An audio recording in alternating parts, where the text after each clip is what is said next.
Hola Ron, y bienvenido de nuevo. Nos acompaña Scott Ritter, ex mayor de los Marines de Estados Unidos y ex inspector de armas de la ONU, para hablar sobre las crecientes tensiones entre la OTAN y Rusia. Así que, bienvenido de nuevo al programa. Gracias por invitarme.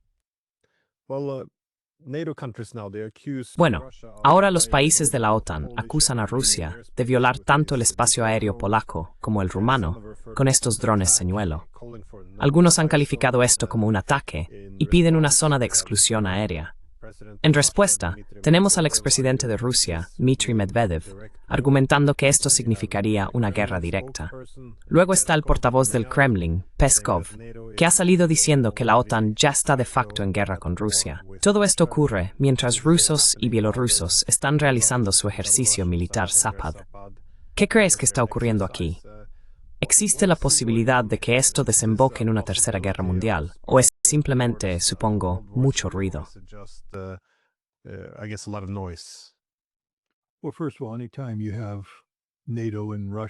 Bueno, ante todo, cada vez que tienes a la OTAN y a Rusia involucrados en algo que podría llevar a un conflicto directo potencial, es un peligro y debe tomarse muy en serio.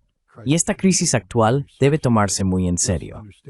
Pero entendamos la realidad. Rusia no atacó a Polonia y Rusia no atacó a Rumanía. El dron rumano podría haber sido un dron que se desvió de su curso debido a la guerra electrónica o alguna otra acción. La idea de que Rusia enviaría un solo dron de reconocimiento o un dron señuelo a Rumanía es absurda en sí misma. Y el incidente en Polonia parece ser, e incluso a los propios polacos les cuesta negarlo, que simplemente es un montaje ucraniano. It's just a Ukrainian setup. Initially, I thought that, based upon the... Inicialmente, pensé que basándome en los datos disponibles al principio, se trataba de drones tipo Shahed 136, que eran dos, que según el Ministerio de Defensa bielorruso, habían sido capturados por las capacidades de guerra electrónica ucranianas y desviados hacia Polonia. Pero no parece ser el caso.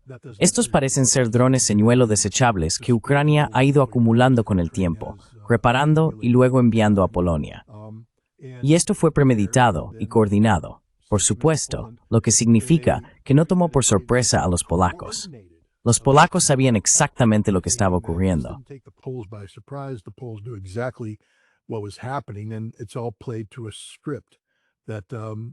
Y todo se desarrolla según un guión en el que básicamente los polacos declaran una emergencia del artículo 4 con el propósito de generar un aumento de recursos de la OTAN en Polonia. Pero eso es solo la fachada, porque el aumento de recursos en realidad es bastante patético. Ya sabes, 2 Eurofighter británicos, seguro que los rusos no van a poder dormir por eso. 3 Rafale franceses, de nuevo, impresionante. Creo que Alemania envió 2 cazas más, así que británicos, alemanes y franceses enviaron en total, ya sabes, 7 cazas. Estados Unidos envió 10 F-35 a Puerto Rico por un supuesto barco venezolano de contrabando de drogas. Así que esto demuestra que los europeos no se lo toman en serio en absoluto. Los polacos, ya sabes, enviaron otros 30,000 o 40,000 soldados a la frontera.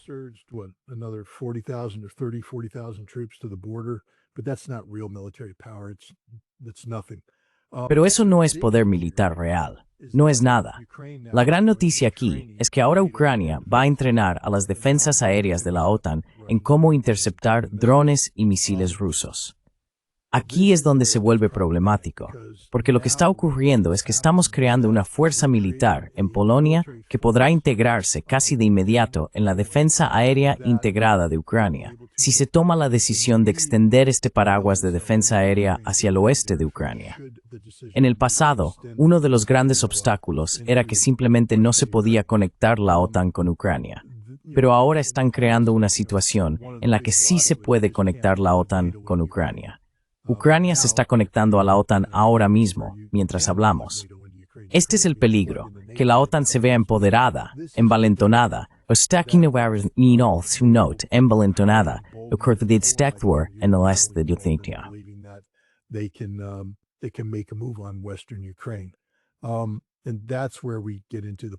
Y ahí es donde entramos en un posible conflicto directo y se descontrola.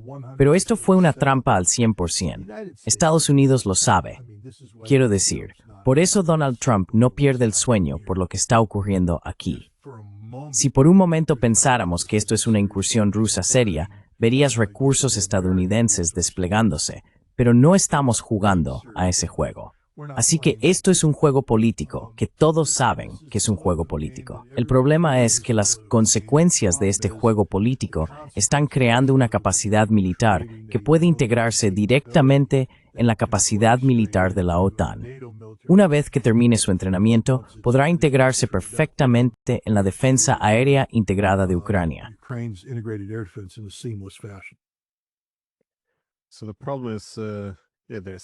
Así que el problema es que están haciendo preparativos para posiblemente entrar en la guerra. Ahora bien, a menudo esto se descarta porque los europeos no tienen tanta capacidad. Realmente no pueden actuar sin Estados Unidos. Y hasta ahora, Estados Unidos parece desinteresado. Sin embargo, siempre existe la preocupación de que la desesperación aumente a medida que Ucrania. Ahora, creo que todos los que siguen esto seriamente admiten que Ucrania se está derrumbando. Así que, si el ejército ucraniano se está desmoronando en el frente, no a gran velocidad, pero parece que se está intensificando, los europeos y la OTAN solo tienen dos opciones. O se sientan, hablan y ponen fin a esta guerra, o escalan el conflicto. Y dado que los europeos se niegan incluso a sentarse y hablar con los rusos, parece que solo les queda la escalada. Quiero decir, ¿cómo interpretas tú el enfoque general europeo respecto a esta guerra en cuanto a lo que podrían hacer en las etapas finales?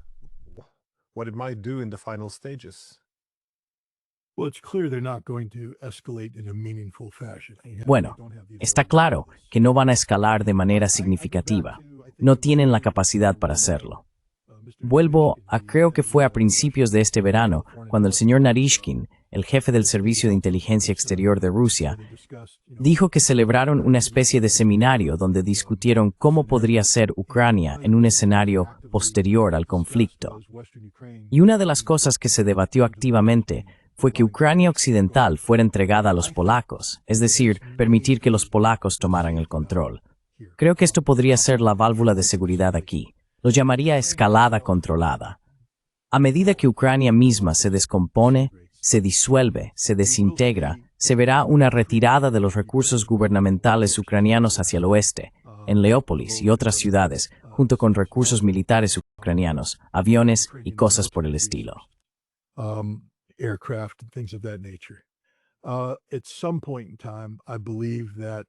En algún momento, creo que parte del plan de desmilitarización de Rusia es permitir que Polonia extienda su influencia. Esto también será una crisis humanitaria, con millones de ucranianos huyendo hacia Occidente, creando las condiciones para que Polonia pueda ocupar el oeste de Ucrania.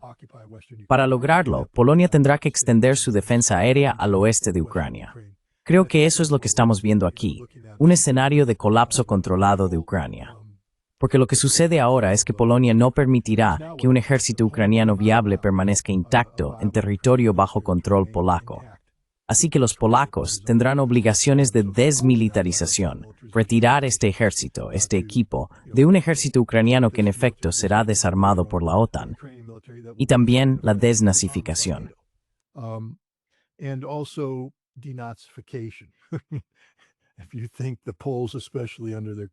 Si crees que los polacos, especialmente bajo su actual presidente, van a tolerar un gobierno ucraniano banderista en el oeste de Ucrania controlado por Polonia, piénsalo de nuevo. Y creo que esta es una solución políticamente elegante que al parecer Narishkin estaba considerando. Si Vladimir Putin está de acuerdo o no, o si la situación evolucionará hasta el punto de que esto se convierta en una posibilidad, es algo desconocido.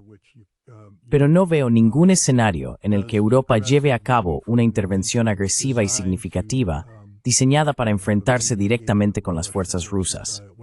Lo que veo es que Polonia está comenzando el proceso de prepararse para una absorción controlada del oeste de Ucrania en la esfera de influencia polaca. Por eso ves a 40.000 soldados desplazándose hacia la frontera. Por eso se habla de integración de la defensa aérea, etc.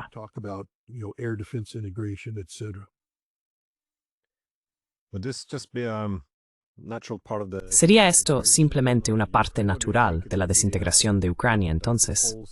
¿O crees que sería más bien que los polacos y los rusos podrían llegar a un acuerdo posterior al conflicto en el que los rusos realmente aceptarían esto? Como indicaste, sabes que ha habido conversaciones sobre esto, porque encajaría esto dentro de un concepto de garantía de seguridad.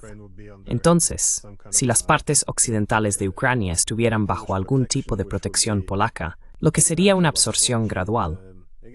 Creo que la gente subestima que no se trata solo de la construcción de Ucrania. No son solo los rusos quienes tienen algunos problemas con ello. Los polacos, rumanos, húngaros. Hay muchos que podrían buscar, supongo, restablecer algunos de estos acuerdos que se hicieron anteriormente.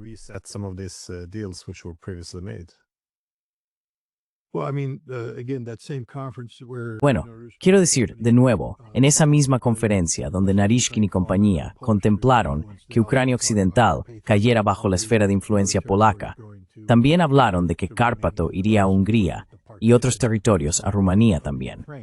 Así que estamos viendo la partición de Ucrania.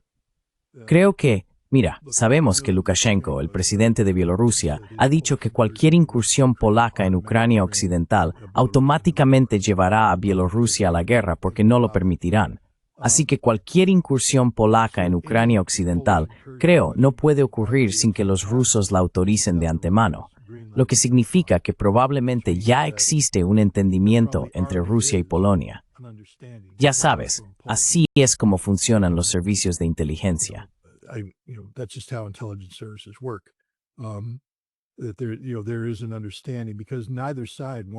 Existe un entendimiento porque ninguna de las partes quiere una tercera guerra mundial. Nadie busca un conflicto, y todos comprenden que esto tiene que ser una demolición controlada de Ucrania. No se puede dejar que caiga por sí sola, porque eso conlleva demasiadas incertidumbres y resultados impredecibles. El objetivo aquí sería crear el resultado más predecible posible. Europa, por supuesto, quiere evitar esto, porque de lo que estamos hablando es de una victoria rusa incontestada, una derrota total para la OTAN. Pero la idea de dejar que Rusia gane y no tener un plan para estabilizar la región, creo que, especialmente desde la perspectiva polaca, es impensable. Así que los polacos aquí tienen que estar preparados para ayudar en la demolición controlada de Ucrania.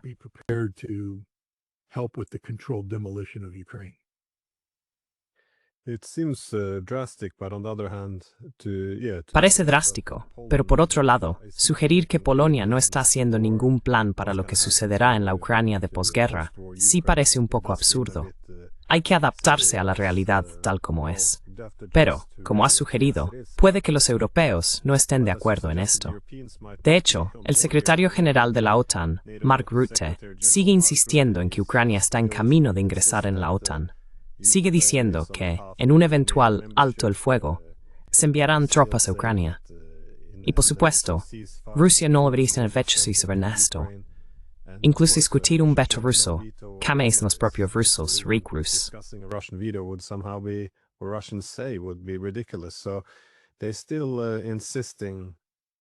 Así que siguen insistiendo en esta postura muy maximalista. Pero eso es lo que me preocupa. Aunque no tengan la capacidad para luchar contra los rusos, podría suceder de todos modos, si no es una decisión racional. Y ahora tenemos todo este debate sobre enviar más misiles de largo alcance.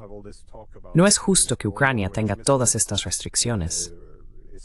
Pero mientras los europeos están empezando a entrar un poco en pánico, vemos en el otro lado a los rusos, que están más, al menos así me lo parece, escuchando desde Moscú, que se están enfadando más. Son muy conscientes de que tienen el Oreshnik y otras formas de responder a una escalada.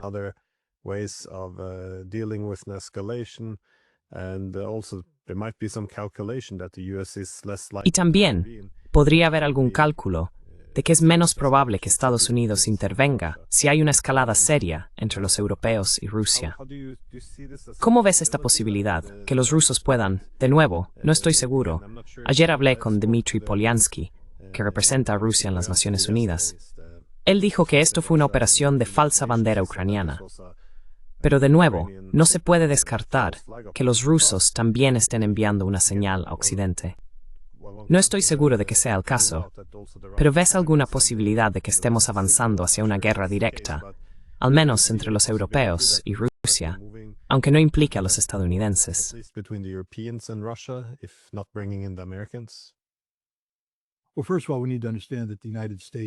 Bueno, ante todo, tenemos que entender que Estados Unidos envió observadores militares a los ejercicios Zapad 2025, totalmente inesperado. Pero ya sabes, hay 2 tenientes coroneles en el terreno en Bielorrusia, con la capacidad de supervisar la totalidad de estos ejercicios.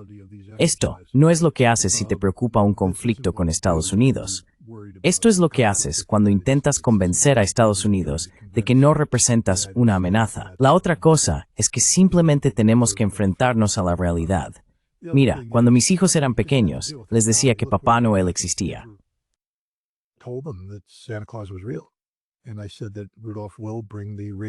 Y dije que Rudolf traería a los renos a nuestra casa, aterrizaría en nuestro tejado, y Papá Noel bajaría por la chimenea y pondría regalos bajo el árbol. Y lo hice mientras los niños estuvieran dispuestos a creerlo. Este es Mark Rutte hoy. Porque cualquier idea de que la OTAN va a intervenir es como vender la historia de Papá Noel. Simplemente no es real. No va a ocurrir. No hay ninguna intervención que la OTAN pueda hacer. Ninguna. Cero. ¿Pero qué los alemanes van a proporcionar misiles Taurus? Eso es una sentencia de muerte para Alemania, y ellos lo saben, pero no lo van a hacer. Todo esto es solo postureo. Es una estupidez ridícula.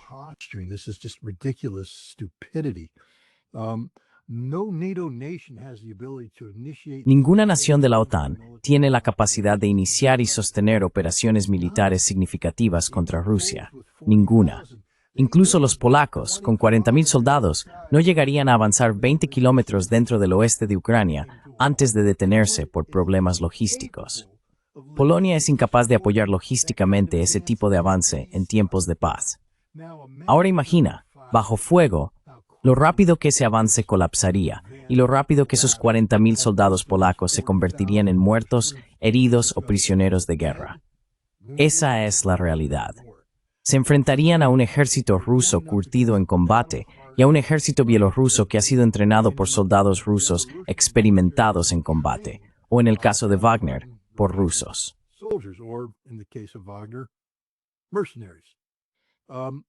Mercenarios. Polonia lo sabe, no son tontos. Estamos hablando de oficiales militares profesionales que saben leer un mapa, saben interpretar un balance de poder y entienden lo que está ocurriendo aquí. Todo esto es un sinsentido político que se está representando. No habrá intervención militar europea, no sin que Estados Unidos la respalde con todo su poder militar. Y acabo de decírtelo. Estados Unidos envió 2 observadores militares a Bielorrusia, no para espiarles con fines de acciones militares, sino para enviar una señal. Entendemos la situación, buscamos estabilidad aquí.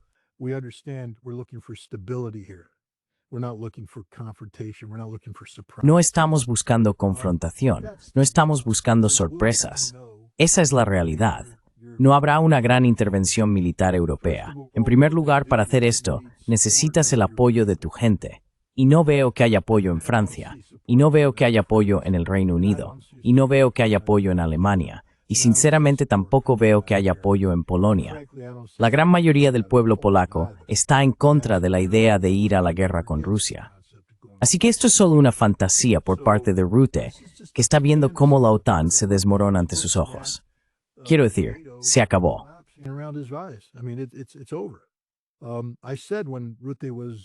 Dije que cuando Rutte fue nombrado secretario general, dije que muy bien podía ser el último secretario general que la OTAN tenga jamás. Y creo que cada vez es más probable que esto realmente sea así. Y no se irá tranquilamente en esa buena noche. Se irá gritando, gritando, gritando. Pero eso no cambia el hecho de que la OTAN es una institución fracasada. No van a poder mantenerse el tipo de reparaciones necesario en una organización militar creíble. Y esta derrota estratégica que sufrirán a manos de Rusia será la sentencia de muerte no solo para ellos, sino para Europa.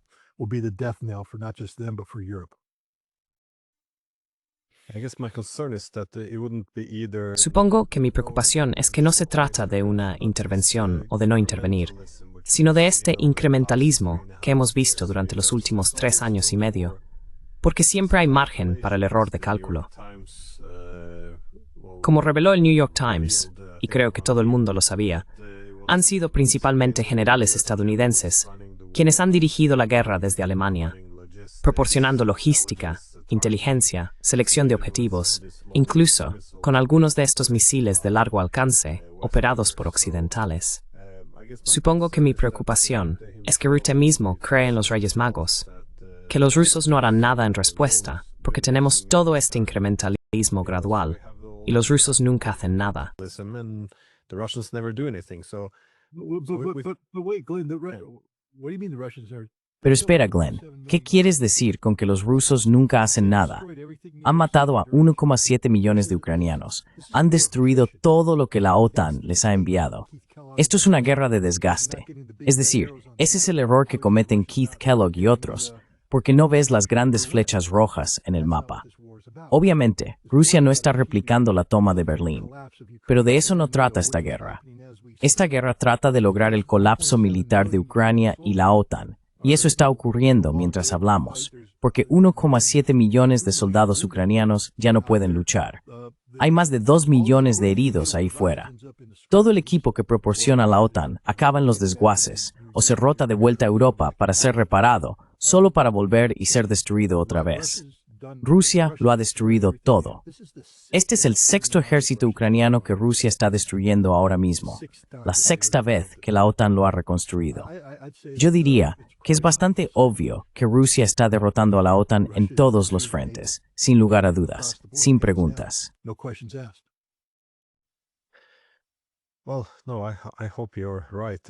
Bueno, no, espero que tengas razón. Simplemente siempre oigo que si temen que los rusos vayan a tomar represalias por los misiles Taurus, entonces de repente se oye que, bueno, pueden ayudar a Ucrania a fabricar sus propios misiles, lo que suena como si simplemente estuvieran borrando las huellas alemanas y rediseñándolos un poco, para luego fingir que es un misil nacional. Pero claro, con todos los drones que están alcanzando objetivos en el interior de Rusia, me cuesta creer que estos drones sean fabricados al 100% dentro de Ucrania, como probablemente ya han descubierto los rusos.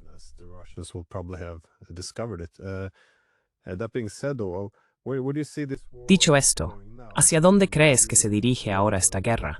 Quiero decir, estás observando de nuevo el campo de batalla.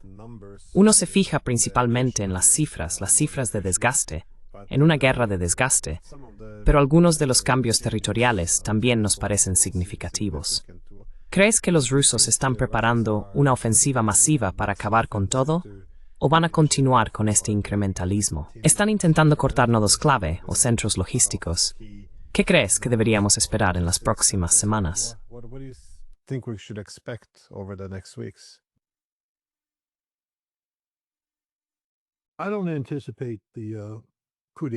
No anticipo el golpe de gracia, esa ofensiva masiva que gane la guerra.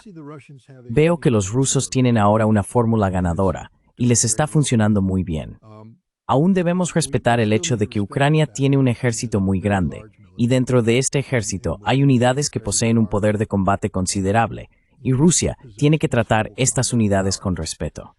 Lo último que quieres hacer es repetir, ya sabes, la contraofensiva soviética después de Stalingrado, donde lograron rodear al Sexto Ejército.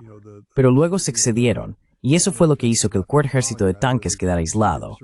Fue cortado y todos murieron.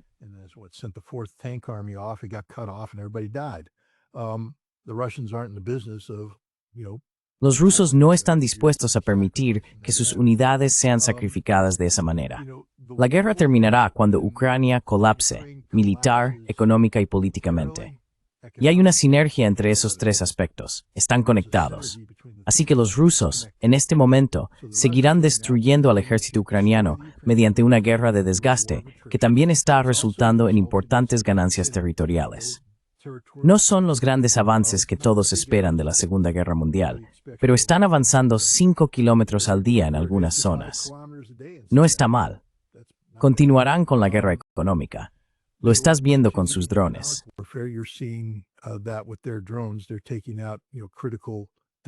Están atacando objetivos críticos de la industria de defensa, pero también han empezado a golpear infraestructuras relacionadas con la energía, etc. Y políticamente, quiero decir, Zelensky está en un estado de pánico absoluto en este momento, y todos a su alrededor también están en pánico. Creo que lo que veremos es que a medida que el ejército se debilite, la economía se deteriorará y la base política del apoyo a Zelensky se erosionará.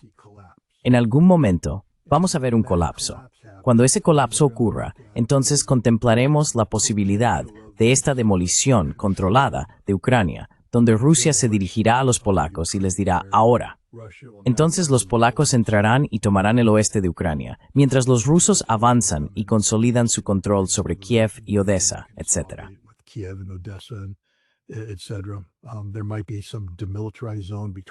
Podría haber una zona desmilitarizada entre los rusos y los polacos que se acuerde para evitar conflictos. Pero así es como veo que va esta guerra. No veo grandes ofensivas.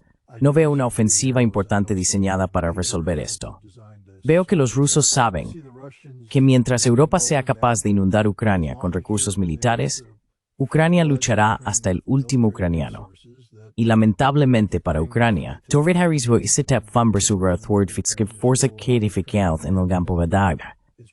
y Rusia simplemente seguirá desestando esto que towards the worst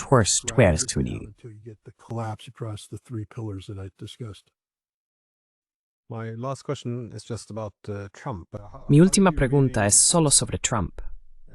¿Cómo encaja Estados Unidos en todo esto? Quiero decir, con el colapso de Ucrania, simplemente se va a lavar las manos y decir, bueno, hicimos lo que pudimos, este es un problema de Europa, o intentarán rescatar la situación. Ya sabes, él sigue insistiendo en que esta no es su guerra, pero aún así lanza amenazas contra Rusia. De nuevo, no estoy seguro de si lo hace para apaciguar a los halcones en casa. Está presionando a Rand que impongan sanciones secundarias a Rusia.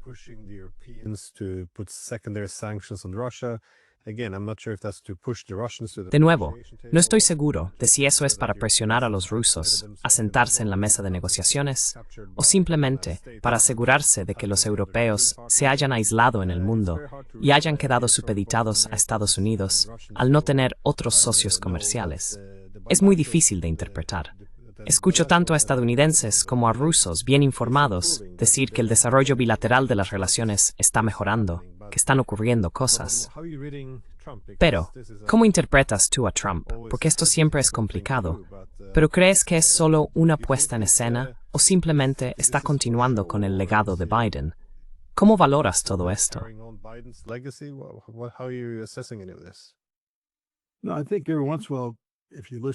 No, creo que de vez en cuando, si escuchas a Donald Trump, la verdad acaba saliendo de su boca. Y justo esta semana dijo que el conflicto entre Ucrania y Rusia era simplemente demasiado difícil. Quiero decir, ha resultado ser mucho más complicado de lo que pensaba que podría ser. Así que lo que ha hecho es crear condiciones que son inalcanzables. Ya sabes, está haciendo el papel de tipo duro. Estoy dispuesto a hacer esto. Estoy dispuesto a colapsar la economía rusa, pero no puedo hacerlo solo. Europa, tenéis que intervenir. No solo tenéis que ir contra los rusos, dejar de comprar energía rusa, cosa que Europa no puede hacer en este momento, sino que también tenéis que castigar a la India y a China con sanciones, lo que destruiría la economía europea.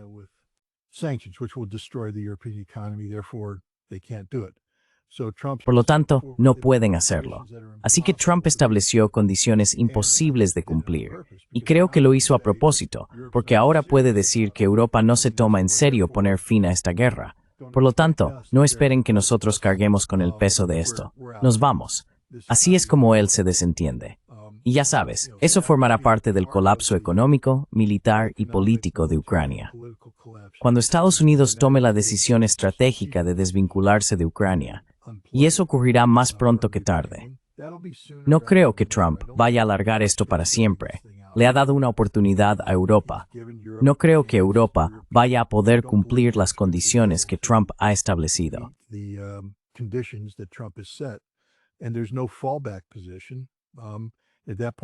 Y en ese momento no habrá una posición de respaldo. Europa estará completamente sola, y como no pueden mantener este tipo de apoyo, Ucrania se verá obligada a aceptar un acuerdo, lo cual no harán, o a luchar sin el apoyo adecuado, lo que llevará al colapso. Creo que ese será, en última instancia, el resultado aquí, donde Europa estará limitada en lo que puede proporcionar.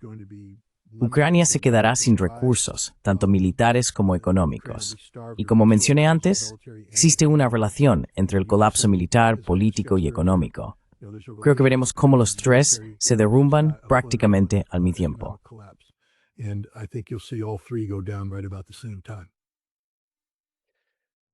La incompetencia en Europa es realmente frustrante, porque si esto se resolviera de alguna manera con un acuerdo ahora, que podría hacerse, no necesitas el consentimiento de Ucrania para no expandir la OTAN.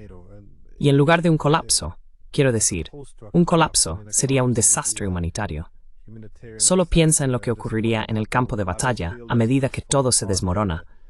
Las oleadas de refugiados. Quiero decir, esto va a ser un espectáculo de horror. El hecho de que se aferren lealmente a sus narrativas y no hagan nada empieza a enfadarme. Y todo esto se hace bajo el lema de «nos preocupamos por los ucranianos». Es bastante despreciable. Pero Scott Ritter, muchísimas gracias, como siempre, por tu tiempo. Gracias por invitarme. Thanks for having me.